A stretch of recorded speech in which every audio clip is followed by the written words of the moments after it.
All right, another podcast from the Michigan Institute of Athletics in Brighton, Michigan. These are my favorite podcasts when I get to sit down with a friend and bounce ideas back and forth and wrestle with ideas, put things onto the table and try to figure out, how much truth we can extract from them, perspectives that we can pull, etc. We've actually been sitting here talking for probably about an hour straight before we started the microphone, and I was like, if we don't start this episode, it's never going to start. So I want to introduce Mike Ramsdell. And Mike, for the people that don't know you, just take it from the beginning. Give me a quick synopsis of, what you would say of your story up to this point. Maybe even any light switch moments, like big moments that shifted you in perspective or your path, just into being the man you are today. And we'll just play this conversation open from there. Good. Actually, a lot of people don't know me maybe now. That I actually ever trained here. I trained with James. I trained with you for 10 years. Got my brown belt under you, which is still one of my life's, most proud accomplishments. Way back in the day, I wasn't at your first place, but the one in Howell we started at when Taylor Moore was 17, when Tim Farr was not married, when Josh Parisian didn't even have a beard. So yes, we've known each other for quite some time. When you were fucking broke and driving around and trying to get $10 to get some dinner and gas. So we've known each other for a minute. So that's part of the life story. But then documentary filmmaker, grew up in Flint, Michigan, always driven by social causes. My parents are teachers in the Flint school, some were teachers in the Flint school system. So, the question, the biblical question, am I my brother's keeper? My answer was always yes. I translated that into documentary filmmaking, most specifically socially driven documentary filmmaking. I've traveled the world doing that. Every film I make is always, the intention is that the film catalyzes social change, or at least conversations towards social change. First film, The Anatomy of Hated Dialogue to Hope, was all about post 9/11, the way the mechanisms of war, violence, and hate were operating within the human psychological system, which unfortunately I think is even more prevalent today than it was when I made it then. Went from that into the Democratic Republic of Congo, where the mineral exploitation, the wars being driven and funded, fueled by mineral exploitation in that country that go into our electronic devices, led to the worst human atrocity on planet Earth. Still is. Incredibly sad situation, but an incredibly beautiful country. And, those two experiences in and of themselves, I'll never, ever be able to put into words how much those shaped me. Because when you go into the worst places that human beings have created, you see the worst. But there's a great saying, to understand the best of us, we must first be willing to take a full look at the worst of us. And that was always my intention, is to understand why and how we could do this to each other. Not how they could do that to them, but how we could do that to ourselves. And I have seen some incredibly horrible and sad things happen to people, and I have seen some incredibly beautiful people do things that you can only understand their strength and resilience in environments like that. We could talk about those stories if you choose, but I won't get into them. But those, again, I'll never be able to say what those shaped me. I've been in a lot of war environments and I've never carried a gun. Whatever that means, that means. Then, I'm a dad, and that's probably the next biggest thing in my life. I have 3 beautiful children to whom, it's the greatest part of being alive, is being a dad. And I am just fully engaged every day with being me and whatever the fuck that means that day. And so far so good, and it's brought me here today.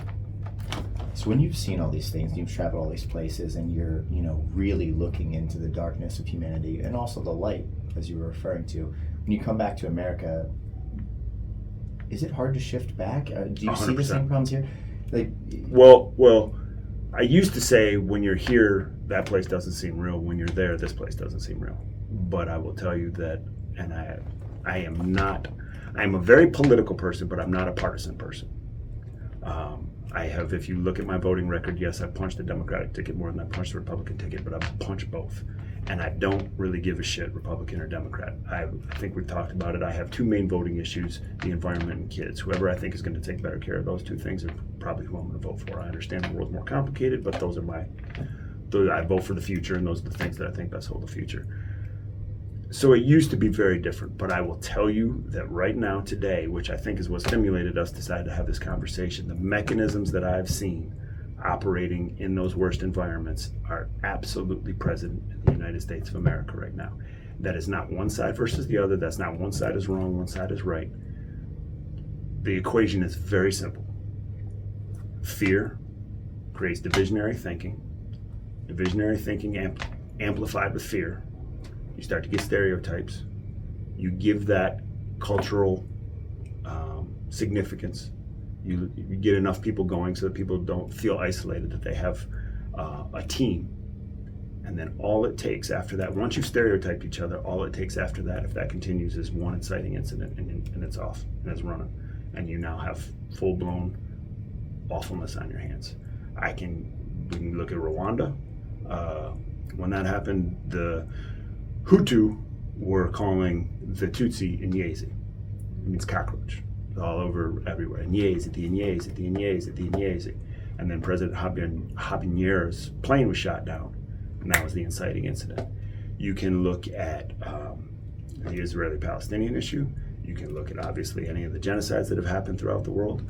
I'll tell you a really good example that I find fascinating is in the Columbine shooting, that there was 15, I believe it was 15 students that were killed. The majority of them were killed in the library. The library actually had about 150 students in it. And the two gentlemen who were doing the two kids who were doing the killing had automatic weapons. They could have killed significantly more. The majority of the people that they killed were the ones under the tables, because they were able to put the gun under the table and pull the trigger. They didn't have to see their face. Right now in this country, the stereotyping, the divisionary thinking is obvious, but now it's getting to stereotypes. He's a Trump tard, they're a Democrat. That shit is scary. All we need is an inciting incident. I'm not saying we're going to full-scale civil war in this country, although I do think it's possible. But I think it's very possible that we start seeing some pretty significant isolated violence, and I don't know where that could go. And it's fucking terrifying. And the greatest line in any documentary I ever made that was ever said to me is that the worst aspect of war, violence, and hate is not the loss of life, but the loss of the bright potentiality that we all have as human beings. You and I sit here and we talk about everything. I've seen you grow over the last 12 years. You're a fucking amazing human being. And I have no idea where you'll be in 12 years from now, but it's going to be amazing. I think I'm a pretty good guy. And more importantly, we both have kids. And we know how amazing they are. And if we don't knock this shit off, all of that not only comes to a grinding halt, but the amount of humans, people don't realize the suffering that comes with this stuff. It is horrible. And it's in our backyard. It's on our doorstep right now. And if we don't knock this shit off, it's gonna be terrible. It already is terrible. We've already taken away too much time and too much energy and too much bright potentiality from us. We live in the greatest country ever fucking created. I shit in a bowl of clean water. I have watched kids walk for 2 miles with a bucket on their head 4 times a day to collect lake water that was full of malaria and everything. We have so much opportunity, and this is what we're doing with it. And if I had, that is my 100% mission today, and until it ends, is to not let this thing get out of control. Maybe we were incredibly blessed that bullet missed recently on television, because that might have been the inciting incident. That might have been the inciting incident. If Trump's head would have exploded on television, that could have been the final line where people say enough is enough.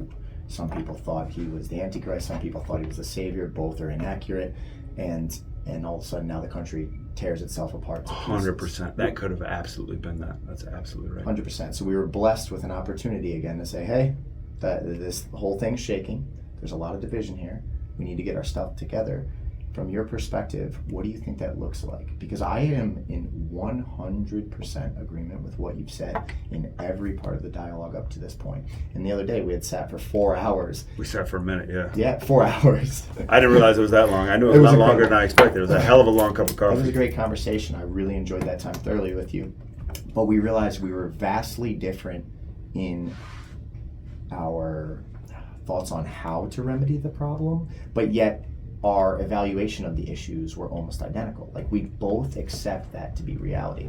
From your perspective, what do you think needs to be done, should be done, in our culture and our society to avoid this tipping point, because I agree, we're on the precipice of something terrible or something great. God bless it. I hope to God it's that moment where like out of the bullshit comes the flower. For sure, I hope that's the case. But And you see that in a lot of things. A lot of times breaking points aren't necessarily always bad. See that individually.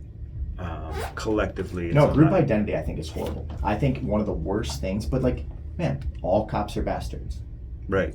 Libtards, maggots. Like, no, I've not heard that one. It's one of the newest ones now. So MAGA plus TS, maggots. You are dehumanizing the people on the other side. And it's so dangerous. It's 100%. so dangerous because it's so easy to kill a stereotype. It's incredibly hard to kill a human being. I mean, anybody who's in the military knows that you eliminate the threat. You neutralize the threat. You don't kill that guy. You neutralize the threat. And I'm not saying that they shouldn't have to do that. I mean, that's incredibly important for military people. But when that comes into civilian vocabulary, you've got, and it's not just one. When I made Anatomy of Hate, the conversations that are now on evening news were the conversations that were happening in back 40 acres of somebody's property in Alabama. And I don't just mean that way. I mean that they were very secluded, isolated conversations. And now they're conversations that are happening everywhere. It's fucking terrifying, and it's growing the wrong direction. So yes, I'm not saying that it can't, that out of this can't something, but I'm not really excited about taking that chance. And to push the idea of labels, like, I do think labels matter and are relevant, but how much focus we put on them and in what order is relevant. For example, like, not to be so blunt, but like if you're a criminal and then the label criminal gets attached, like it's attached because of actions you're doing. If you're dishonest and people start to label you as a dishonest person, it's because of the way you're living your life. It doesn't mean you have to stay in that label forever. It doesn't mean that it needs to get into your core and now, like, no matter what, I can't be truthful, I can't do the right thing because I've done the wrong thing, I've, been ashamed, I've messed up in the past. So this label now defines me indefinitely. Like each day you get up, you have a new attempt to take all of life's lessons and apply them in a way that yields a positive formula. You may have at one point been X label or Y label, whatever. That doesn't mean you need to carry that out indefinitely. And what I think we need to have happen is, whether or not you are a Democrat or a Republican, that label should be so far below, are you a good man? Do you love the people in your community? Are you a good father? Are you a good friend? Do you have integrity? Are you honest? Are you okay with seeing other people win? Do you not, do you not have to tear others down in pursuit of whatever good you're seeking? These labels matter. And what it is we're taking labels that should be at the very bottom of the conversation, throwing them up at the top and being like, oh, this guy is Republican or Democrat. That means he's this. 100%. And you just killed the individual. You oversimplified a world that's not very simple, right? And you've gotten further from the truth because you are so much more than your political party. Oh my God. I mean, yeah. I mean, who you used to vote for would be like, who gives a shit?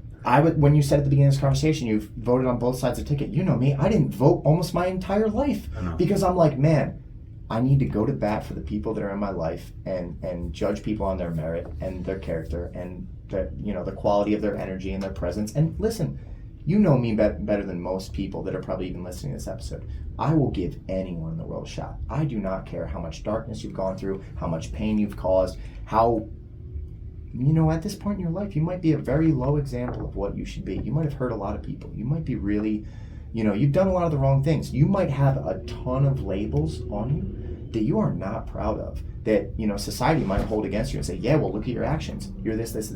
You know what I care about? What are you working towards? Do you want to stay those labels forever? Do you want to be that type of person? Or do you want to be the person that got himself together because you said, man, this isn't actually me. Circumstantially, maybe poverty or this or pain or guilt or shame has made me into a lesser version of myself, which from your analogy is a fear-based version of themselves, a person that's operating from a state of, fear, guilt, shame, the negative emotions of life. And then that is then the expression that they show to the world. This must be who I am. I don't judge you based on that, man. Like, if there's one superpower I have, is I see the individual in front of me for the spirit that they have to move forward. Because I've been the wrong labels. I've done the wrong things. I've made mistakes. I've been in pain. I've been on the point of believing that I was going to take my own life because it wasn't worth enduring more, and showed myself that, like, dude, you are so much infinitely more than those minor experiences or those pains or those fears or those times of loss. You are the potential of what you could bring to the table at your best, and how that would affect you as a father, as a friend, as a coach, as a mentor. And in my opinion, if we can treat people with that type of respect that we should give ourselves and give the same to others, it frees people from the chains of their past. It gets you out of, like, you can come to the table and I can come to the table and we can wrestle with a really difficult topic, something that might cause tremendous hate and pain and division, and say, we're battling this collectively. I got love for you, you got love for me, let's fight this. And the only second part of that conversation, I think we're in pretty strong disagreement of, I do believe there is, like, a good and evil. And now maybe that's only from the lens of what you're aiming at. Maybe all people at their core, if they chose to want to be good fathers and friends and human beings, are inherently good. But some people do not choose that path. And now maybe you can say, well, why don't they choose that path? Some people are willing to seriously harm others, and, a Ted Bundy, I don't know if his brain is literally wired different. Maybe different interactions in his life. He's a normal dude that's a good father, good friend, good, I don't know. And maybe it's not relevant in my mind. I'm only going to judge you based on what you're doing. If you say, I want to be X, Y, and Z, but you're going out and doing the most hateful, heinous, horrible crimes, you're getting that label until you choose to let it go, man. Sorry. You're not allowed around my children. You're not allowed around my family. If you're not going to aim up and you're going to be a threat and damaging the world, you can't be around. I'm sorry. So I think we need to dive into this, me saying there's no such thing as evil, or that I don't believe in evil. Because I think when I say that, it hits your ears and triggers a bunch of stuff that maybe we agree on more than you think we agree on there. So just for everybody who's listening, James and I have had this conversation multiple times, sometimes more intensely than others. There's one definition of evil that I will accept, by J. Christian Murray. He said, anything that divides me from my fellow man is evil. I will fully accept that definition of evil. I mean, but that's a lot. That's the amount of things we can put in that category is a lot. Exactly. So the first place we have to check for evil is in ourselves. Because if we're not living a completely united life with everybody else, then we obviously are perpetuating evil based on that definition. But to 2 degrees. That's where it gets more complicated, right? Because they started passing rules called hate crimes. Okay, fine. It's a fucking hate crime. What makes this hate? What makes that not hate? What makes this evil? What makes that not evil? Here's the way I say it. Everybody has one objective: peace and prosperity. But it's oversimplified, but let's call it that. Peace and prosperity for all. We all know we want to have a peaceful life. We all want to have a prosperous life.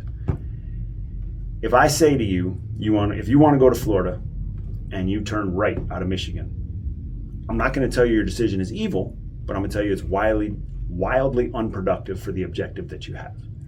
That to me is a much better way to look at humans and their actions. Is this productive towards the objective of peace and prosperity, or is it not? As soon as I say X person is evil, okay, what degree? Now, don't get me wrong. If I was in a room with Ted Bundy and I knew he was killing people, I would have no problem beating that man to death. None. But I didn't beat evil to death. I beat a man making wildly unproductive decisions that was causing harm to others and had no intentions of stopping. And the only way that it could be eradicated was to end his life. That's a very rare situation. And when you and I have these conversations, we tend to go to the most extreme. So I don't have any problem with the fact that there are remedies to your actions. I don't have any problem with prison sentences. I don't have any problems. Death sentences, it depends. I don't have any problems with Hitler needed to be stopped. All that shit is what it is. But as soon as I label them as evil, first of all, I've separated myself from that person. And so therefore, I'm no longer looking for the mechanisms within myself that could be reflected in that person. So it's no longer self. I've now broken the one golden rule that we are all one. I don't know if it's still spray painted on the wall in there, but certainly used to be.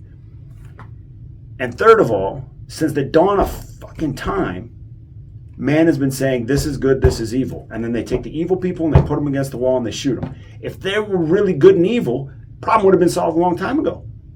It's super simple to solve. No. Take the evil people, kill them, and then you have nothing but good people left. People are born. Okay, fine. Every time we see an evil person, we just kill them. Then evil's gone.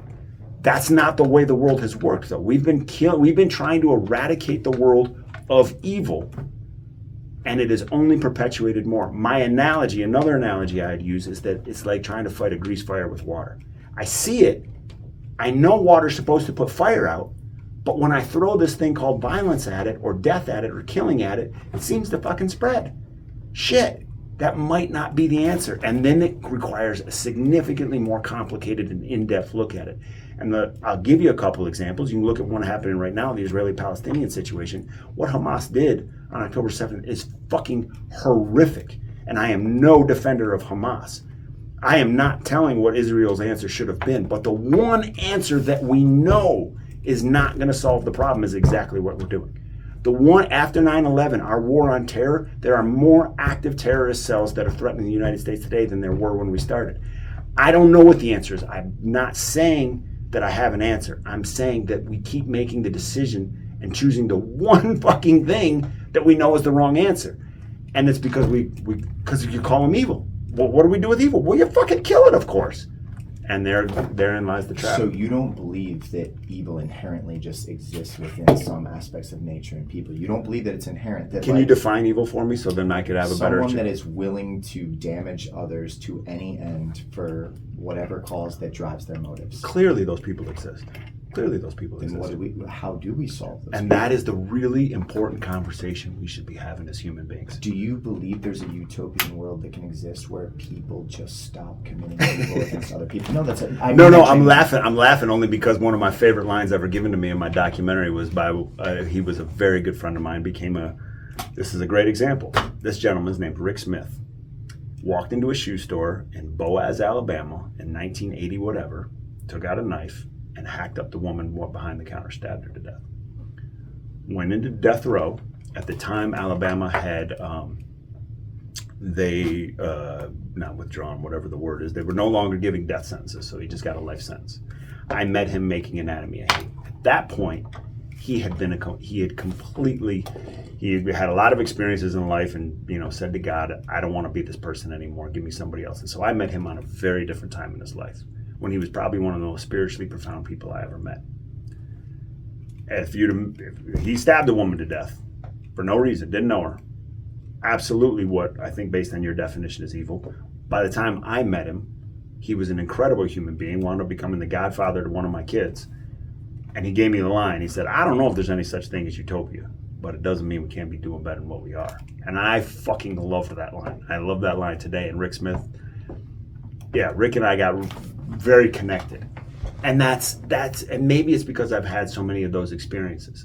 I'm not going to give you any names, but I know people who have been in very specific situations and have done shit that I can't fucking believe they did. And they wouldn't do it again probably, but they did it then. And they've grown from that. And so I just have because I've met the people who have killed the people. I know the people that have killed, not all of them, and that's not all I hang out with, but I can't look at them and genuinely say you're evil. But when they committed those actions, did they deserve the repercussions and consequences that we as a society placed upon them for the actions that they took? I don't think anybody would say that he deserved what he got more than Rick Smith. I don't think there's anybody. His biggest regret wasn't that he went to prison when he was in prison for life. His biggest regret is that he was not allowed to speak to the family, and the family didn't want to speak to him, so he could never truly apologize for what he did. Because he didn't, serving a life sentence, he got it. That's what he was supposed to do. If he'd gotten the death sentence, who knows at what point they would have killed him, so I don't know if he would have already had his turnaround at that point, but he recognizes that was his thing. But his biggest regret is that he had been, and what an incredible value resource he was, because he had been to the darkest parts of the human existence, and he had now gone to the brightest parts of the human existence, and he had both the wherewithal and the vocabulary to articulate the journey. So, this man was an incredible wealth of information that could have done an incredible amount of good in the world, and that was his biggest frustration is, I was there. I can help. I can look at a person and see when they're there. And just like an alcoholic, like only an alcoholic can help an alcoholic, only somebody who's been to those dark places can help somebody come out of those dark places. So that was, I certainly don't think he should have not gone to jail. If he had killed my mother, I can't say that I wouldn't have killed him. Like, I don't know what would have happened. I can just say, sitting back theoretically, it is very hard for me to say, this is evil, that's not evil, this person's evil, this person's not evil. I understand what you're saying, and I 100% agree with you that person might be able to really move the metrics with certain people because he's been to the darkest places. He could speak a language that very few could understand to the depth of which he could speak it. He can describe how he got to the point where he committed such an insane act like that. And the crazy thing is, probably every human being on this planet, given the right circumstances and stresses and pains and difficulties, can probably commit incredibly dark acts. Without question. But I hate to say it, Rick Smith, like, sorry, you kind of understood the rules of the game initially up front, and when you commit an act like that, like, there's the punishment and repercussions, which apparently it sounds like he accepted. It fully accepted. With that being said, at that moment in time, you committed something that maybe, don't even use the word evil, whatever. We have to respond as a society. You got to go to jail if you murder someone. That's the part where I feel like you're different than a lot of people that are overly compassionate or that try to want to always see the best in certain people, is there's almost this like, well, the reason they did something like that is because of all these circumstances, and then it's the alleviation of responsibility, or accountability for what they did. And perfect example, my cousin is a Philadelphia police officer, and like the DA not putting people in jail because they say, listen, you don't understand how hard this person's life is. Yeah, they did a break and enter, and yeah, they beat the shit out of this person. Yeah, they did this, grand theft auto, blah, blah, blah. But, they're struggling a lot, and you have to sympathize with that. Listen, Rick might have been blessed because of his jail sentence. Without question. He would have absolutely either killed somebody else or himself if he had not gone to jail. Man, that is what I'm trying to capture. So I think as a society, when people start doing evil acts or getting more and more off the rails, sometimes it is the hammer coming down on them that makes them have to go like, this is not sustainable, or I'm not allowed to. Good men and good women will not allow me to stay out in the world so that your child could be next or my child could be next. And if hopefully that leads you to a place where your soul starts to reflect and go, what did I do? Why did I do that? How did I get to that level? And like, he just wanted forgiveness in his heart. And I can't imagine the prison cell that he lived in his mind, the hell that he was trapped in, of he never got to just truly apologize for what he had done to the world. Like, he made a difference, but in the wrong way. Yeah. I mean, he helped a lot of guys in prison. He was a big meditator. He was very respected in the prison because he'd been there for so long, and you're in for capital murder, and so that comes in. And before he had his reform, I guess he was a pretty bad motherfucker in prison. So he had a lot of respect from people, and definitely that can fill your cup up a little, but that would never give him what he wanted, which was to be able to look that family in the eye. 100%. I think if I mean, I know, I was with him until his last breath, that was his biggest regret. And there's another story to that, but that'll take us off. So here, but I will push back. I will offer you this though, because I hear what you're saying about being ultra liberal, and I was that guy for a while, and I told you I had Section 8 houses, and that'll teach you real quick the deficiencies of liberalism and just hoping people do good, because I got my ass handed to me doing Section 8 houses, because people might be poor, but they're not poor because they're stupid. And they took advantage. In my role, was like, I'm just going to give a good house to good people, and we're going to be good. And I got taken for a ride a lot, because you can stop paying rent, and then it takes 3 months to get evicted, and then it takes another 3 months to get to court, then another 2 months to get them evicted, and then I'm sitting 5 months without any income, and then the damage they do to the house, and then the money that I have to spend to get it back, and now I'm 7 months. That happened to me multiple times. I was like, I think I'm maybe not doing this right when I'm just saying I'm going to be a good person, because that doesn't seem to be in this contract anywhere. So I've had both sides of the spectrum. I grew up in Flint. Like, I grew up with a lot of the kids who became gangbangers and murderers and stuff like that. I knew the situations that led them there. And this is where I'm going to start this conversation, is that when they pull that trigger, when they make that act, that's when America starts paying attention. That's when we go, oh, well, you shouldn't have, and now you got a good. What happened to that kid when he was fucking 5 years old, and why weren't we paying attention then? And that's the thing that I get so frustrated about. I get it. By the time they're at that point, they're so deep in the psychological mess that it's going to take a tremendous amount. People say, well, in the prison system, we should have more about healing and all that. And yes, you should. But that's an incredibly complicated job and an individual basis. And what is their backstory and how do you do that? And that's an awful lot for a governmental institution to try to take on. What about when they're in kindergarten? What about our public school systems? What about the kids growing up that don't have any food right now? What about that? If we just start a little bit more recognizing that we are the people, we the people, that starts from the time of birth, then maybe we have a few less people pulling that trigger. So that's where I think the empathy comes in. Is like, let's start from the beginning. I get it. Once you commit the crime, you've committed the crime. Once you're a danger to society, yes, I have children, you have children. I don't want somebody out there that's dangerous. No matter how bad your story was, I will sit there, I will listen to you, but you're not allowed to be out there where you can harm other people's kids. But damn it, I wish I would have met you when you were a little kid and I could have helped a little bit more then. Man, I cannot agree with you more. But like, take this for what it's worth. I don't give a shit how hard your story was. You still choose what you're aiming at in life. I don't give a shit how much shit happened to you. Some part of your soul has to say, I will do good no matter what. No matter what has happened to me or people that have hurt me or situations that I had to deal with that were unfair. No one gets dealt the same set of cards. Nobody. Okay, but maybe you get dealt a couple apples, a knife, a gun. No matter what has happened to you, if you choose to go out and make the world more damaged for others, you are perpetuating the cycle of chaos. You are going to damage more children. You're going to hurt more families. You blow up all this part of the country, you're going to create more terrorists. And this ties into your message perfectly. And like I said, I just can't say it any more blunt. I don't give a shit about what's happened to you. I care about what are you going to do in response to it. You know what I mean? And that is the key. But listen, we have to have something to aim at then, Mike. There has to be an underlying baseline of truth or morality, right from wrong, good versus evil, whatever you want to call it. Don't even call it good versus evil, right versus wrong, because you have to be able to specify to people when you are rattled by life, when the wolf shows up at your door, when you've been smashed by countless circumstances that were beyond your control, maybe from childhood. Are you going to grow up to be like those circumstances? Are you going to perpetuate that violence and chaos? Are you going to be one more person that drives division between our society that's going to cause more pain and harm? Or are you going to say, no matter what has happened to me, I am going to try to make things better? And guess what? Sometimes that's not soft. Sometimes if you try to break into my home or let's say my gym and harm or kill my members, I will do anything on earth to try to kill you first. I'm telling 100%. You that right now. And you'd probably be pretty good at it. Yeah. So the tactics might not always be what we want them to be. But at the end of the day, we need to get people to subscribe to the message that no matter what, I am going to try to contribute positively to this world. And if they could let go of some of the fear of, I can't do that, I don't know anything about this, people are racist, I'm just from Flint, Michigan, I grew up here, I'm poor, I'm this, no one's going to love me, no one's going to accept me. Bullshit.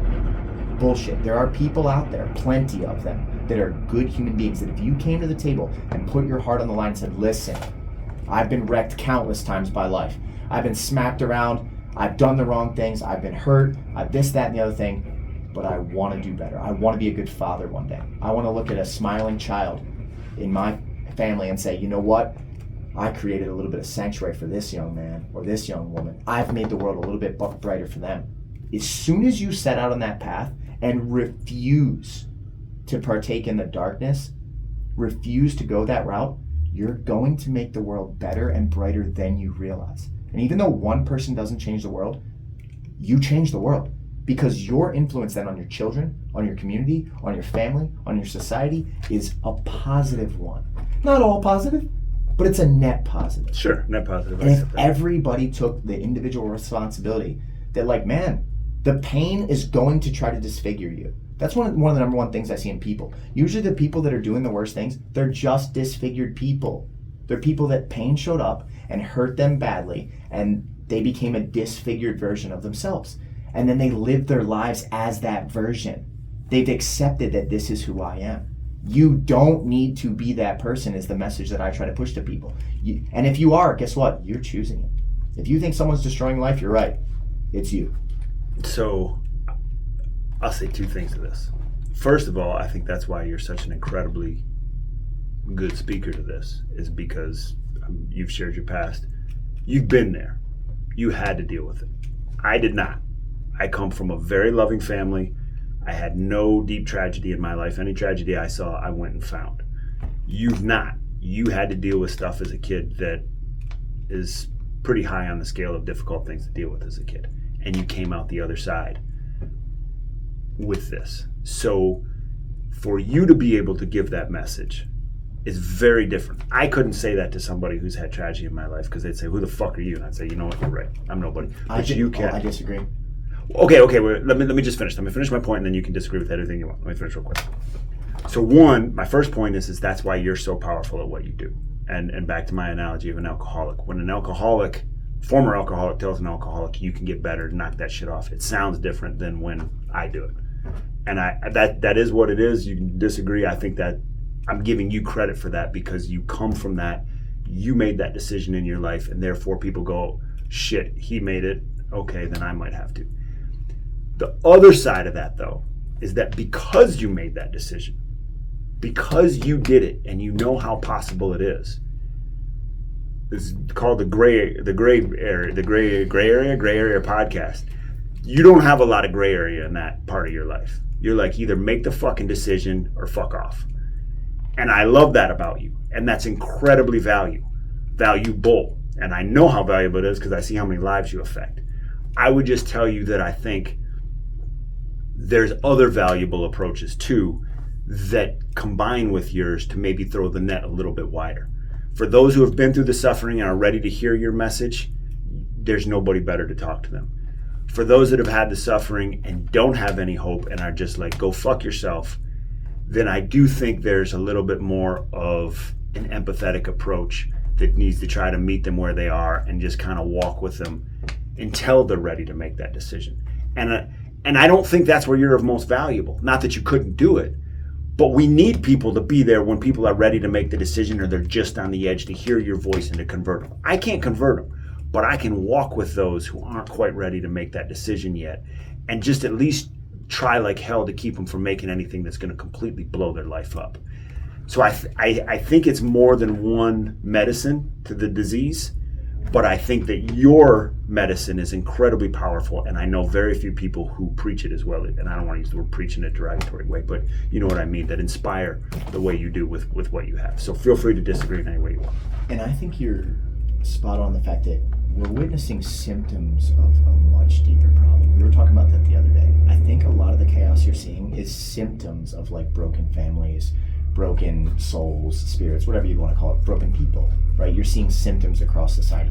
The only disagreement I was rebuttaling you there with was, I don't think my message is powerful because I'm saying it because of my story. I might have way more conviction because I've gone through it. I think the message is powerful because it is a fundamental truth, Mike. It's credible. I didn't say it's more powerful. I said it's credible. Okay, but I think the credibility of the speaker is a big part of how the message is received. For sure. I can't tell you to find enlightenment if I've never found enlightenment. But here's the thing. If the credibility of the speaker was simply as, is this a person that is committed to walking a good path, being a good person, and doing the right things, and their community speaks on their behalf, and they're loving to others, and they are genuinely trying to help the world, what other credibility do you need? I'll disagree with you big time, because I have no right to tell a kid who came out of Flint, Michigan, who doesn't know a warm meal, has been abused, didn't have any support system. I mean, I come from fucking Ward and June Cleaver. My family was as beautiful and wonderful as... You can't tell them not to kill someone? Of course I can tell them that. I can't tell them you shouldn't be like this, you shouldn't feel like that. I can't tell them life can get better. Of course it can get better, but the question is... Those are separate topics. You can tell them, dude, I completely can see how difficult life would be for you. I never experienced that. I can't believe that you are still going at this age of your life and you did not give up and throw in the towel or just self-destruct or shut down or take your own life or take the lives of others. It's incredible to me because under that type of pressure and circumstance, you, for some reason, keep moving forward. Oh, of course I can say that. I just think it's going to be heard differently than coming from me than it is from you. I mean, maybe I'm wrong. Maybe I'm wrong. Honestly, I feel like there's pretty good case proof that the message coming from somebody who's been from there is more powerful than the message just coming from somebody. Well, maybe it's also your conviction and belief in the message. Maybe if you really stepped in the fact that you believe that message fully. No, I mean it seriously. Do you think I don't believe the message? What I'm saying is, do you believe you're allowed to speak the message, not in the message? Do you believe that you're allowed to go in front of those people and say, listen, aiming up is what you have to tackle in your life? I think you and I were born with two different messages. Your message is one that I support, but it is not my message in life. So mine is very like, aim at the person that you could be if you were at your best and most beautiful. Like if you could contribute maximally to the world and you could make the most positive impact internally and externally that you could, so that your soul enjoys this experience, so that if there's a chapter 2, you're going in pretty, as a developed, consciousness or whatever you'd like to call it, and make the most positive impact you can on the people around you. What else is there that is of a higher merit than that? That's my message. What would you say your message is, and how does it differentiate? Yours is very specific to the individual. Mine is more, my approach to life is more about the collective. My mission in life is more to the collective.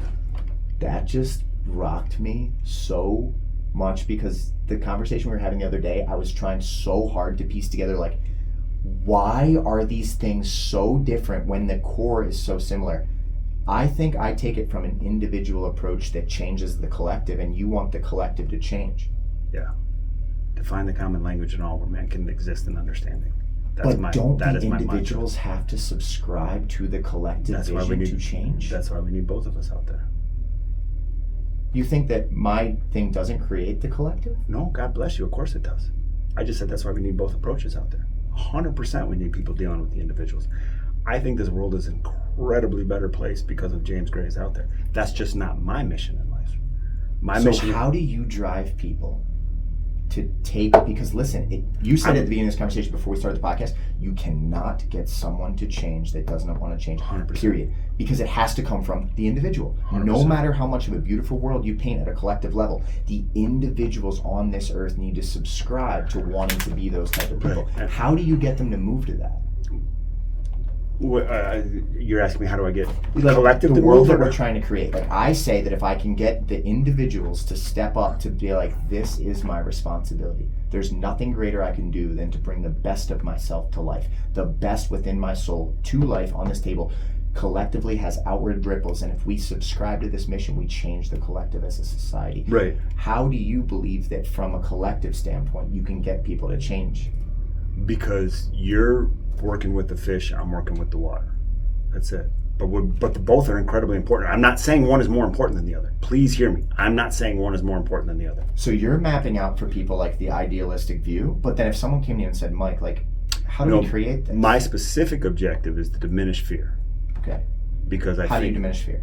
Well, if I had that answer, I'd fucking wave the wand right now. I mean, right now what I do is I tried understanding. To me, the greatest antidote that I've found to fear is understanding. And the more understanding you can have, the less fear is present. Doesn't mean there's agreement, it just means it's less fearful. And to me, the number one enemy to the peaceful and prosperous life that I think we all aspire to is fear. And so, and I hope this is in no way you're not hearing me say my way is right and your way is wrong, because I am not saying that. You are incredible at what you do, and we need so many people like you in this world grabbing me. I come from a world of teachers, right? I know how much impact. There's not one time to this day that I can go to the grocery store with my parents and not have somebody. Now it's funny because they're like 60-year-old people stopping my parents like, oh, Miss Betty, oh my God, you were my teacher. And they love because my parents were dealing with those individuals in their classroom, and I know how powerful that is. And I have a couple individuals but when I was like, okay, Mike Ramsdell, what are you going to do with this world? Or when I looked and said, Mike, this is what it was to me, culture, the collective, the ether, whatever you want to call it, the best analogy is water. Because you can imagine a bunch of people individually standing in water, but you can very clearly see how they're all connected. If anybody starts peeing in the pool, everybody's affected, right? And to me, that's what fear is the pee in the pool, is the poison in the pool. And what happens is that person A starts putting poison in the pool. And person B says, well, you can't put that poison in the pool. I'm going to have to put this poison in the pool to protect myself against your poison. And then person C says, well, and then everybody starts putting poison in the pool to protect themselves without recognizing that they're poisoning the pool. And that if you would want to write anything on my tombstone, That's it. Is that I am just doing everything how I do you can. do that? Well, the way I've chosen to do it is through documentary filmmaking, which unfortunately is becoming less and less of an art form that people are turning to. But if you look at my very first film, The Anatomy of Hated Dialogue to Hope, I loved it. I watched it. I mean, yeah, yeah, I mean, I don't mean like if you look at it like you look at it, but I mean you can see in all of my work. My last film, I only told you about 2 when we started this. Anybody doesn't know me, I've done a hell of a lot more than 2 movies. And by the way, I should say this. I said I have 3 kids. I didn't mention my wife, and I think she's gonna be mad at me. And I love her dearly, and she's a huge part of my life as well. Virginia, I love you. But that was what I set out to do. Was with documentary film, I believed that I could bring understanding, hope, and action. Those are the 3 key elements that I thought that everybody needs. That if you have the understanding, both intellectual and empathetic of a situation, you have the hope that it can change, and the very specific action you can take to change it, that most people will act on behest of their fellow man. What is that action? Well, it depends on what the issue is. So with Anatomy of Hate, that was exactly the question. It's like, okay, because I mentioned it, but I'll mention it here if people weren't listening. I would go all over the country. I'd go all over North America, speaking to college campuses. People, they'd watch the movie, we'd have this incredible dialogue, and they'd say, okay, what can we do? And there are answers, but they're very esoteric. It's like, look within, and it's everything that's ever been said, that you have to be the change you want to see in the world. You have to find it best before you start pointing the finger at everybody else. Remove the twig in your eye before you accuse the brother of having the plank in their eye. All of these teachings that have been said before. So that's why I went to When Elephants Fight, because suddenly there was a very specific action. Like there's this massive atrocity happening in Congo. I don't want to skip something. You just said, though, be the change. Be the change. Ramsdell, we saw your film. We see this more beautiful world. We see the problems that are plaguing us. We see the culture that's falling apart. What can we do? Be the change. Okay, I mean, yes. But then map out what that looks like. Well, what? Because if you just say to a college kid, go be the change, it is very easy to subscribe to the wrong mission. Be the change in their mind could be join one political party that says this is... And that's incredible. And that's what happens is that Exactly. the world is evolving every single day. So be the change in one moment to genuinely be the change. To genuinely be the change is to avoid yourself of fear. That's it. That's what enlightenment is. That's what every spiritual master is taught. That's what anybody is, that the absence of fear within the system is now you have achieved the highest potential of the human capability. Capability. Not Capability. expression. Oh, I No, think expression. I'm going to say why. Because just because you've dissolved fear doesn't mean you do the right thing with it. If I have no fear of the law, I can... But that's a different thing. That's a different thing. What I'm trying to be as clear as possible with your words. I think I know what you're saying, but what I'm saying is just because you have the capability to do something doesn't mean that you actually act it out, because your actions matter, not just your essence, your intentions, your ideologies. They don't. Right. I think, and this is why fear's like love, right? People are like, I'm not afraid, and I get it. You're not afraid. So. It's a deeper fear beyond that that's driving you to do this action because you don't have a self-worth or something like that. I mean, this is where you got to start pulling in people like Carl Jung and Ernest Becker and Kierkegaard and all that kind of stuff. So the best book I ever read on it, and I've told you about it a million times, Denial of Death, and the way it was phrased in that book was, we're a sack of meat programmed to survive at all cost, and yet around age 4, we realize we're going to die. And the juxtaposition of those two truths is what most of us struggle with for the rest of our lives. For those who attain the highest level of the human capability / expression, they, we'll use Christian language because this is the United States of America. Most people are familiar with Christian language, but the kingdom of God is within, eternal life is within, all of those kinds of things. When that absence of fear happens, it doesn't mean I'm not afraid of the police. It doesn't mean I'm not afraid of this, I'm not afraid of that. It means that within the actual system of operation, you become the light. No, 100%. And with that, though, where I think this is another thing we disagree on is that because you are so action-driven, and God bless you for it, you're action-driven. Action, what am I going to do? What am I going to do? What am I going to do? First, you have to be. And from that being produces action. And I think you've skipped... how much I think you've missed how much you be.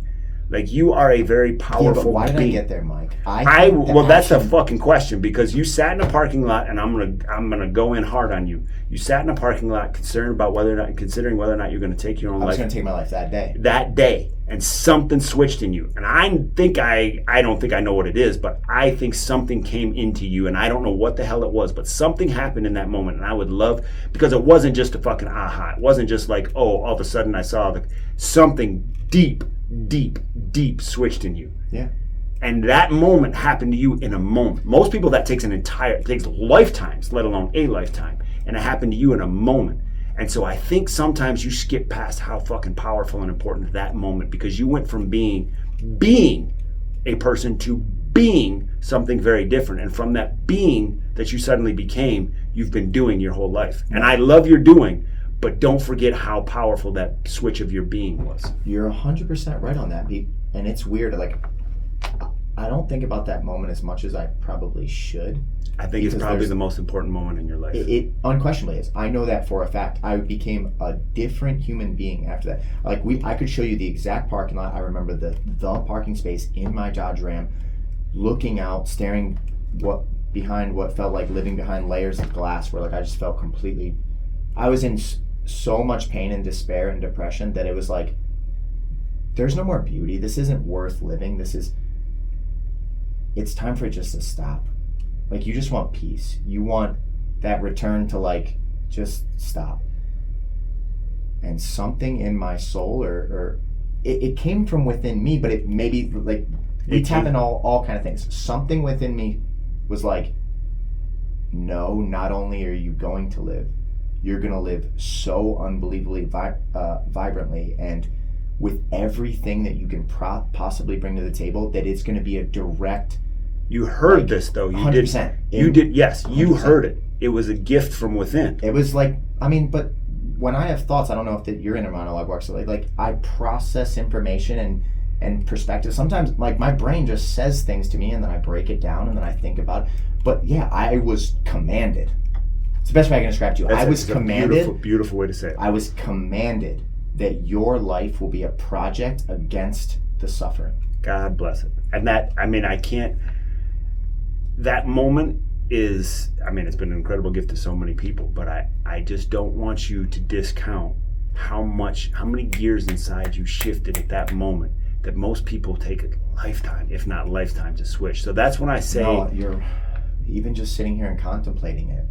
Like, I almost just felt like an extenuated, like a long sigh, because if I had never hit that moment, that much of a breaking point, I probably wouldn't be nearly the person that I am. Oh, you would have either taken your life or probably maybe considered taking somebody. That kind of pain brings that kind of being produces very different doing. And that's where. But I, like, always deep down from childhood, man, no matter what, and maybe it was my family, man, I had an inherent feeling that I was good and I was meant to do good, no matter what. I inherently, deep in my soul, knew that, like, I was lit up the most when I was giving love and positive energy to the people around me. That was there from very little. And maybe it was my Aunt Diane beating the hell out of my psyche with, like, it's all about the love. She used to say that every time I would see her. She's a wonderful person. No matter what. She'd be like, in life, in relationships, no matter what, it's all about the love. Like, you have to find a job you love. You have to find people you love. You have to spread love fully from your heart and watch it change the world. Like, she used to, like, to the point where it was laughable. I'd be like, I know, it's all about the love. I know, Aunt Diane. But something was imprinted, and maybe it was before that, maybe it was because of the circumstance I was raised. And maybe some people don't get that imprinting on their brain. But I would believe that I was a force for good, and that I matter, and that I should make a difference. And every time that I would stray from doing good things, I knew it, and it would haunt me. And I made countless mistakes and errors, just like every other human being. But every time, it was like a dagger in the soul of, like, this is not who you are, and you need to do better. And maybe having this conversation with you, damn, if you don't have that deep drive from your soul to want to aim at the right things, this world is just too complex and too difficult and too much pain and too much chaos. Terrified. And the thing is that people are just pumping more and more and more fear into it. So even if you weren't that bad to begin with, I mean, think about Our politicians use fear to motivate us. Our media uses fear to motivate us. Wall Street uses fear to make us buy shit. You cannot, I mean, how much poison can you pump in the water before everybody is just fucking crazy? And you were given that opportunity. And that's when I say I approach the collective. I'm just trying to keep the water as clean as possible so that people have the chance to have that moment you had. You had that moment and you have lived up to it, and I don't know who commanded you, but I promise you they're proud of you because you have done everything that moment asked of you. My job, my thing is not so much to the individual, although I will definitely approach an individual if I see they need help. My job is just trying to keep the poison out of the water. And the number one poison that I see is fear. How do we do that if people are not subscribing to that type of mission? Like, It's not a about command coming from within alters your life forever. forever. I became a different human being because of pain. And because of that spirit of good. I'm telling you, it's a spirit. My Aunt Di said something to me in that dorm right there last time she visited that I don't get emotional very often just because I feel like I've been damaged enough that like when you've been stretched enough, even pain, it just only registers to a certain degree Sure. of your scale. Sure. And it rocked me. It brought tears all down my face when she said it, and then it hurt me, but not in a negative way, for several days, where she said, I just want you to know that you have the exact same spirit that your mother had. She's like, your mother, for some reason, she was this bright light in countless people's worlds, and no matter what, she just wanted to like uplift others and bring the best out in them, no matter what. Like, that was just her energy. And I said that like she was really struggling, having a hard time with life, and like my mom just showed up her door and was like, get up, clean yourself up, we're going to these couple places, like this isn't you, you're gonna do better, you're gonna be better. And she's like, she just lived with this type of energy. And I'm not a person that's very religious, but when you tie those concepts together and you can see how the human brain would make patterns, it's like almost as if there could be a communication from the other side, where my mom channeling that same energy that was a guiding light in her life, that's what changed me. It was, no matter what, you are going to aim at this thing. And having this conversation is almost a little bit depressing to me right now. Tell me why. Because it makes me think people will never fully subscribe to the mission of like wanting to do right and do good and stuff until they hit a point where they like it consumes their being. Because otherwise, man, there's too much stacked against them. You have mass media, you have politicians, you have all the damage that comes from life, you have all the pain, you have suffering, you have lack of information, you have lack of education, you have things that are gatekept from people, you have people that are constantly oppressed and held down to the lowest level form of themselves, where like you're contemplating survival on a regular basis. What are the chances 100%. of you being able... Did James Gray just become a liberal?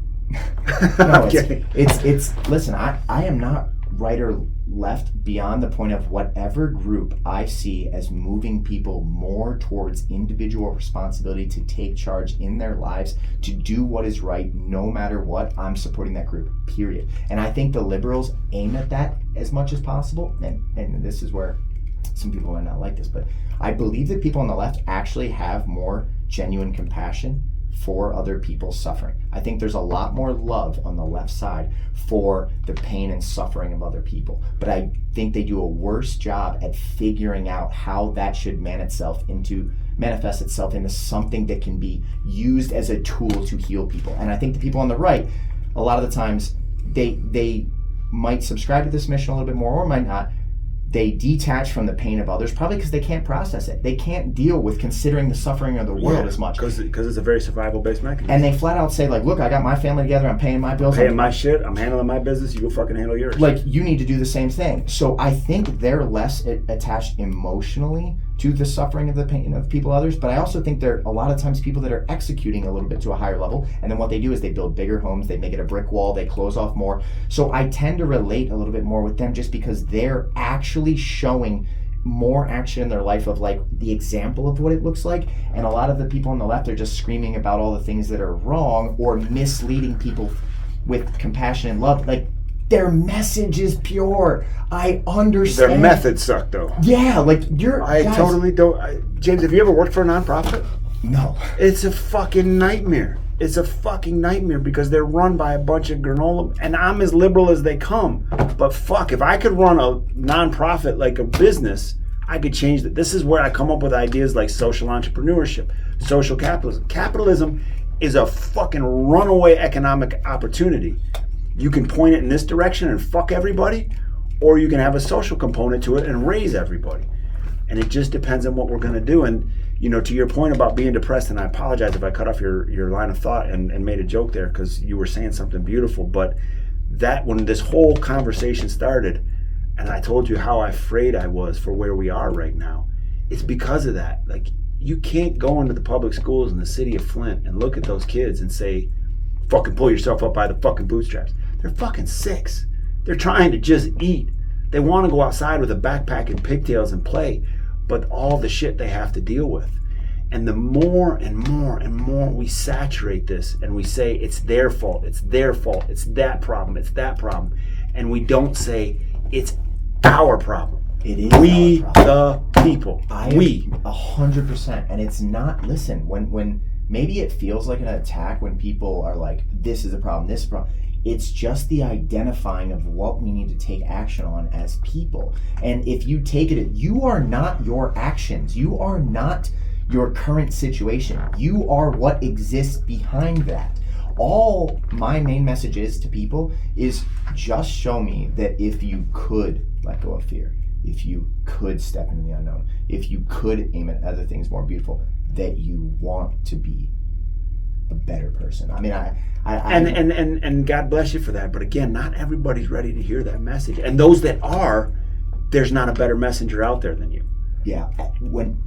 Sorry, I don't want to lose No, this. yeah. I want you to keep I was going. going down to Detroit multiple times when I was sponsored by the UAW. The UAW sponsored this gym, and one of the things I was doing is called Saturday in the D. And I was going down to the Detroit schools in like the hardest hit areas, and I was working with the kids down there, and I was teaching them martial arts. You know what's funny? Those kids light up the exact same way as the ultra-privileged kid that lives in Brighton, if not more, Mike. 100%. I actually think I had it. These kids were like tears in their eyes, giving me hugs at the end of the practice, Absolutely. introducing me to their parents. So the message is what is profound. It's we have to permeate all aspects of suffering with the message of it can be better, but it can't be better without you. James, there's nothing that I agree with more than your message of personal responsibility. I absolutely agree with that. The question is, and this is, you know, we started this with this, and I'm sure we'll have this conversation till the day we quit talking, is how, you know, I don't think you can get somebody to accept personal responsibility, whether it be an ultra-privileged CEO of a corporation that is making decisions that are causing mass suffering, like when I was making When Elephants Fight, literally being approached by multi-gajillionaires. And the question is, well, how much is a human life worth? You know, how many Congolese are dying versus how much I can sell this phone for? And that's the fucking scale they're measuring on. Like, no, you motherfucker. That's not the question to be asking yourself. But it was, and they weren't willing to accept that personal responsibility, down to the kid who's going to sit in the corner and not give a shit and not do anything and eat Cheetos and get obese and get diabetes and blame the world and everything fucking in between. Personal responsibility is the key to happiness, to success. A culture that is full of people that accept personal responsibility is key to a thriving culture, to a balanced culture. And we can take on those major institutions and those insanely powerful individuals when people step up to the plate like that, Mike. Without the greatest antidote to everything we face right now is an engaged, informed, compassionate society. If we could be those things to each other, then it doesn't matter. Like right now, the topics are Russian collusion, the topics are threats on the democracy, the topics are money and politics, all of these things, which are really fucking real threats. The antidote to all of them is a cohesive, informed, engaged, compassionate culture. 1,000%. We the people. Those things are honestly not even relevant, because if we could tackle the real issues that plague our society and bring people together and upward, those things are easy. Then you've built the bubble. You built the bubble around it, and they can't penetrate it. So that's where where we have to start figuring out how to remedy this problem from the ground up, because the top is not going to do it. The people that are the mega successful, one side or the other, are not going to change their ways. We have to look at, okay, if people on the left, if you are genuinely good people, compassionate, you hate to see the suffering in the world with others, get a goddamn actionable plan of something that could strategically be implemented, like you're gonna take action in a way that connects. You have to be more strategic the way that like someone would build a business. You do need to take action. In fairness to the left, there are some very important pieces on the table right now that are just being gutted that make them much less effective. And I'll start with one: public school system. The public school system has been gutted because what happens is that the majority of the money for that school comes from the tax base of the location that it's in. Well, it doesn't take a whole fucking lot to figure out that somebody goes to a public school in Brighton, Michigan is going to have a hell of a lot more than somebody goes to a public school. Yeah, that's not because of money, Mike. Detroit Public Schools gets more funding than Brighton, by far. Not per student. Per student, the amount of dollars, they might from the state, yes, and they might from federal, that's fine, but that doesn't make up for the loss in the tax base. That doesn't make up for the loss in the tax base that comes from the location, from the actual city. Yeah, but the state is giving the... I'm not saying the state isn't. I'm saying the state is trying to fill a void. Correct, and they are. But it's not equal. There is not as much money per student in the Detroit public schools as there is in the Brighton public schools. There is in the Flint. So you think if we just put more money in Detroit schools? No. Then what is? Let's say we had to. You're going to fix Detroit schools. First of all, I'm not an expert in the school system, so I don't want to be held accountable to. We can have opinions. Yes, okay, let's call it an opinion. What I'm saying is that when we had a thriving middle class, and therefore we had thriving tax base, much more evenly dispersed. Right now, we talked about this. You had said that the haves and the have-nots are getting wider, and it's only going to continue to grow. 100% accurate. If you look at the school systems where the haves have and how much dollars go per student there, my son plays a clarinet the first 2 hours of the day. He has orchestra, and then he has jazz band. In Flint schools, they can't even get a music program. My kids could play any fucking sport they want here in Brighton, and I love it for that, and God bless them. I'm not saying lose that. But in Flint, you have to have outside entities like the Mott Foundation fund the Crim Foundation so that they can get volunteers to go try to do. You have to raise your money to have a sports program there. Now, once you get to high school, they still have football and stuff like that. But overall, what kids are exposed to, because the money is not there. My mom sat on the school board for 15 years after she retired from the teacher, and the number one thing the school board had to do was close schools. Because as more and more people moved out, then obviously the value of, and then the water crisis hits, the value of the property decreases. That means the taxes that come off of that means you're trying to fund everything off of those taxes. There's no tax base there. The schools continue to deteriorate. The opportunities for the kids continue to deteriorate. So that's all I'm saying is that at one time, and please don't think that I'm saying money is the solution. Money is a huge part of an issue, but A, I don't know the situation well enough to say, and B, I don't think anything is just a silver bullet. But if you say the discrepancy between the amount of money spent on a kid in Flint and the amount of money spent on a kid in Brighton, there's a significant difference that they have and the opportunities that they have with those dollars. At the very beginning of that conversation, you said there was thriving families in the area. If that falls apart, in which area? In Detroit. You said at one point in time there was thriving middle class in the area, so things were better, and then it has progressively gotten worse. Yeah. Well, let's use Flint. I know Flint will have a lot better than I know Detroit. Flint, yeah, 100%. So thriving families produce better environments for the children. They produce more tax income because they're in the system of capitalism that we have. The more that you're successful for your family, the more you directly contribute, especially as an employee. When you're in this type of setting and you are thriving as your family, and you get around other people that are thriving, and you build your communities and you invest back in, the quality of life goes up. Right. So why are families not thriving in Detroit? I'm going to talk about Flint. Oh, Flint. Sorry. Okay. Let's go to Flint. Why are families not thriving? Well, because the 1990s, early 90s, and again, I'm not an expert on the overall geopolitical reasons of the decline of the middle class, but I'm going to speak to you that it's a hell of a lot more complicated than just X, Y, or Z. 100%. In the 90s, Bill Clinton signed NAFTA, North American Free Trade Agreement, and that allowed corporations to then begin to move their corporations to other countries. So Flint had Flint was at one time one of the highest per capita cities in the United States of America, just like Detroit. Detroit was one time Silicon Valley because of the automotive industry. Flint is home of General Motors, the birthplace of General Motors. People, you drive down the city of Flint, it says Carriage Town. The carriage facility was started by Billy Durant and James Dort. They then jumped into automobiles. They started the Buick. Anyways, an incredible storyline. When all of those factories, those were factories that employed thousands and thousands of people, 3 shifts a day. You could have a single income. The dad would go to work, the mom would stay home. They could have a cottage up north. They'd vacation. The kids would go to the Flint school systems. They were incredibly well funded. The Flint school system was the time, the reason my dad came, my dad graduated, my dad has an incredibly high level academic pedigree, was drafted to come into Flint because it had the best school system in the United States of America, because they realized that schools shouldn't just be from 8 a.m. to 3 p.m. They started to turn into the community school program. They had community school directors. So it was this incredible program.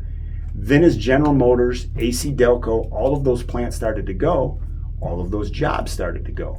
All of those jobs start to go, people start to leave. The only people that are left there now are people who couldn't leave. And so the economic opportunity started to decline significantly. The tax base starts to decline significantly. The infrastructure starts to decline significantly. The school system starts to decline significantly. When those things happen, this also coincided with the crack epidemic. The crime rates increase significantly. The more crime that goes up, obviously it becomes a less appealing place to move into. So the manufacturing, the Rust Belt, you look at Detroit, you look at Pittsburgh, you look at Cleveland, you look at Cincinnati, you look at Flint, you look at this entire Rust Belt. When the manufacturing industry left and went elsewhere, it took the jobs with it. That left only the very few people, the people who couldn't afford to leave or didn't have the skill set to go get a job somewhere else. It made it a very complicated, and there was nothing to come in. So even if you could get a job, no job to get. So it left a very small slice of pie, and you still had this massive city footprint that had to be, you had to collect the garbage everywhere, you had to run water everywhere, you had to run electricity everywhere, you had to police everywhere, you had the fire department everywhere. So you have this massive footprint of a city infrastructure, yet you don't have the population to fill it. You certainly don't have the tax base to fill it.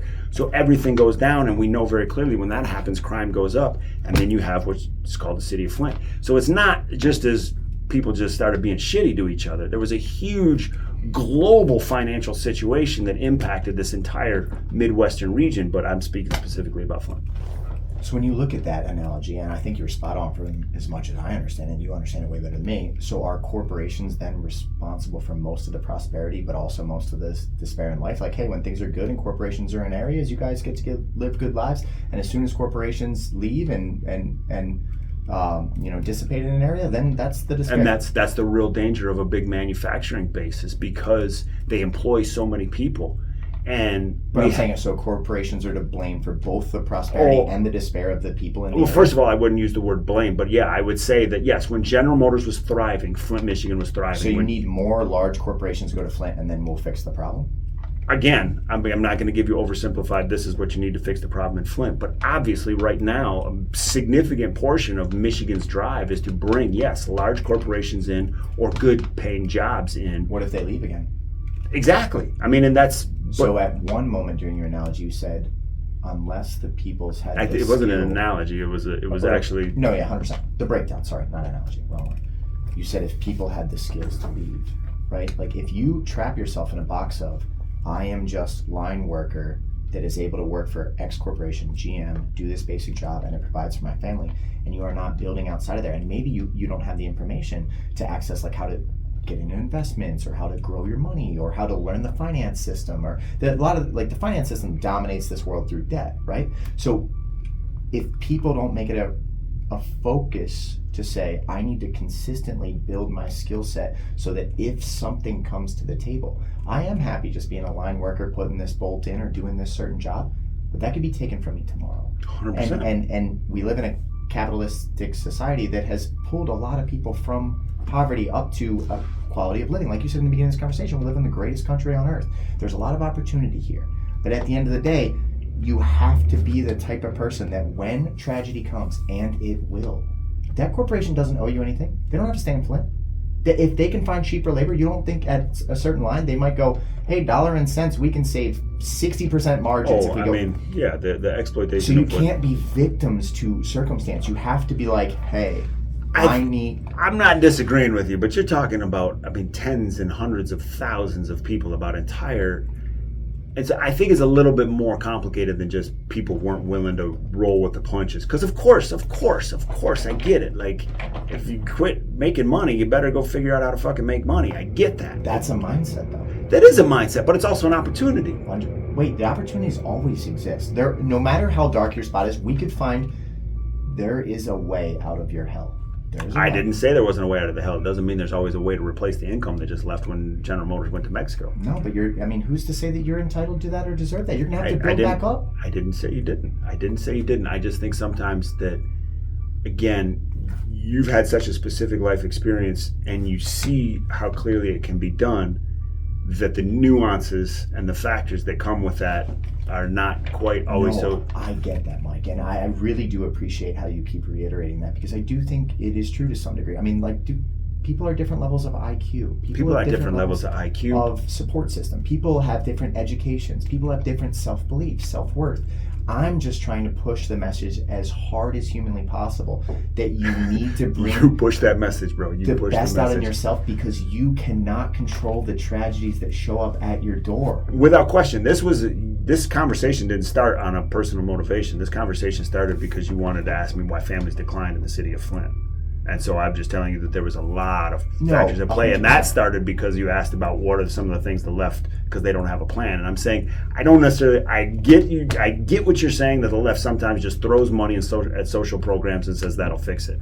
And that's my problem with the Democrats. Or they aim at the wrong things, too. Or they aim at the wrong thing. But I also think that there's a lot more to it than just they're liberal but they don't have a plan. Actually, some of the plans they had and some of the things they had implemented were very, very powerful and effective, and still are. And I believe me, I was not saying an absolute, like, liberals do not have this. No, I'm just saying, like, there were some, I used public schools as a way to show of, like, this was something that really equaled the playing field for a lot of things, early childcare, all that kind of stuff, and that has been gutted over time. I'm not saying which party or anything, I'm just saying over time that whole program has been gutted significantly. You said something to me a very long time ago that you'll be happy that I still remember this. I remember a lot of your words. I just love it when you remember shit that I said. At one point you said there's this Buddhist thing that they do where they build this incredible, like, temple structure. They take the time and they build, like, this sand.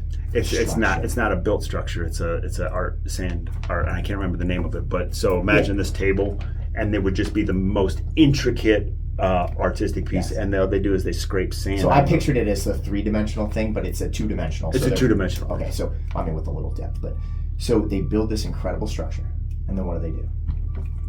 What's the message of that? They don't get attached. Yeah, and, like, listen, you had a beautiful life at one point. You had the income. Things were working out good for you. You got to, take care of the family for a while. Things were working out well. You don't know what tragedy and chaos is going to come to your door, but you don't know that there's not a more beautiful chapter on the other side of it, man. Tragedy and pain and all these things can strike you. But when they do, you got to keep that message in your soul and that aim of, like, I'm going to do right no matter what, and I'm going to do what I can do with this circumstance. I'm not going to say the reason my life sucks now is this, and now I'm a victim of this, and now I can't ever do X, Y, or Z. You don't know that tragedy in your life doesn't spring the most powerful version of you that has been brought to the table thus far. Tragedy tends to shape people. All of a sudden, you're comfortable, you're cruising along, you got your job, you're coasting. Your bills are paid, you can watch your game every weekend, everything just is kind of moseying along. All of a sudden, the job's gone. You show up Monday morning, hey, factory's leaving, adios. There's 2 paths in that, okay? 100%. And then varying shades. The message is like, bro, you don't get to pick those things. It's beyond your control. And it probably sucks. It does suck. It's horrible that happened to you. It's terrible. Doesn't mean it's the end of your story. Doesn't mean it's the end of this chapter. Doesn't mean that you're not going to write the most beautiful part of your life because of this tragedy. It doesn't mean that you're not going to create an even stronger family unit, even more beautiful life, even more vibrant, because you got a kick in the nuts that said, how could this happen to me? It is the focus of your efforts through the ideology that you carry within you. And I believe if we could push more people to understand that type of energy, Like, you're gonna get knocked down. I don't care who you are. But what you do in response to that will define you, your legacy, your family, your community, all these things. And let's say you and I grew up in Flint, we get smashed by the tragedy, and that promotes us to increase our education, launch our own business, bring it to the city of Flint, employ people. We put a phenomenal group of people together. We're crushing it. We put Flint back on the map. We raise people back up. We encourage other people to say, like, you're not a victim of circumstance. You're going to make change because of this, and let's do it together. And we're Flint boys, and we're doing this. It's that energy. I love that. The only thing that I would say is that your job is to motivate motherfuckers that are getting slack. My job is to try to not make tragedy the thing that gives them success. Like, wouldn't it be great to be able to just have that kind of awesome success? Not because you had to face tragedy, but just because you were living in the cleanest water possible. Like, you have the strongest fish in the cleanest water. Yeah. That's the best environment. No, I agree. I'm on board for that. Right. It's so there's nothing that I'm saying that is counter to what you're saying. I'm just saying there's two sides to it. You have the individuals. Yes, as an individual, you have to respond to life and what it gives you. But as those of us who are also caretakers of life, all of us which are, we have a job to make sure that we are our brother's keeper, and that we're doing our best to make sure that other people aren't suffering unnecessary tragedies. And that's the thing, is that tragedy is going to happen no matter what utopia you create. It's going to happen. I mean, we live in nature. We are a natural phenomenon. Nature shows us over and over tragedy is going to happen. Too many of the tragedies that I think exist in this world, too many obstacles that I think exist in this world, that yes, people should pull themselves up by the bootstraps to get over, but maybe those obstacles shouldn't be there either. And that's the thing that I spend most of my time working on, is how can we eliminate these obstacles that shouldn't be there in the first place, and take this conversation full away. We're about ready to hit an obstacle if we fucking continue down this path that it's going to take it's going to affect, it's not now, it's generations. And we still deal with, we've had 3 revolutions in this country. 1, we beat the British and we sent them back on their boats. 2, it was divided by the Mason-Dixon line. And there is still a lot of contention over that. I lived in the South for 12 years, lived in North Carolina, and I lived in Atlanta. Still a lot of Confederate flags flown, still a lot of Confederate pride. I'm not going to get into that conversation. I'm just going to say that the wounds of that war have still not healed. The current situation we're in is not divided by any line. There is not a this side and a that side. It is within each house. It is within each neighborhood. It is within each business. If this thing escalates and we let it go, then that is an obstacle that will be in front of us, our children, our children's children, and our children's children's children. And that is why it is 100% my dedication right now to try to keep us from not taking that fucking step. Did we run out of time? No, you hit the table and the computer froze. It stopped recording. Right now? Yeah, but what in the world did it... When you did that right there, it, like, I think this moved or whatever, and it just stopped the recording. Hold on. Did we lose everything before it? I don't know. Did we just lose our whole podcast? I don't know. Please, for the love I just God. Want you to know that the time... You know what? I got video.